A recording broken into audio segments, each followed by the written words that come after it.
Guys আমি এখন যেখানে আছি পুরোটাই হচ্ছে লবণের মাঠ। আমার পিছনেও লবণের মাঠ, এইখানেও লবণের মাঠ। আর দেখেন বায়ু বিদ্যুতের হচ্ছে পাকাগুলা। মানে এখানে আমি প্রায় সময় আসি, যতবারে আসি না কেন এখানে আমার ভালো লাগে। এক এক সময় এক এক রকম ভিউ দেখতে পাই, জাস্ট জোস না? এগুলো দেখতে হলে আপনাকে গ্রাম সাইডেই যেতে হবে। শহরে হচ্ছে এরকম লবণের মাঠ পাবেন না, আপনাকে গ্রামে যেতে হবে আর এইরকম ফিল নিতে হবে। ঘুরতে হবে ভাই, বাসায় বসে থেকে কোনো কিছু হবে না। নতুন কিছু শিখতে হলে আপনাকে বাসা থেকেই বের হতে হবে। ওয়াও, সত্যি কথা বলতে ক্যামেরাতে কীরকম লাগতেছে আমি জানি না, বাট কালি চোখে অসাধারণ লাগতেছে, অসাধারণ। এক কথায় ওসাম।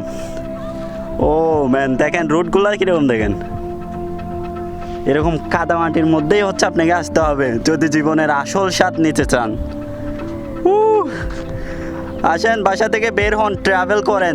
সেটা যেখানেই হোক, আপনার বাসার পাশে হোক কিংবা আপনার বাসার থেকে দূরে হোক, যেখানেই হোক আপনি ট্রাভেল করেন। ট্রাভেল করলেই আসলে জীবনের যেই শান্তি, মেন যেই শান্তিটা, সেটা আপনি ফিল করতে পারবেন। ও মাই গড, নাইস।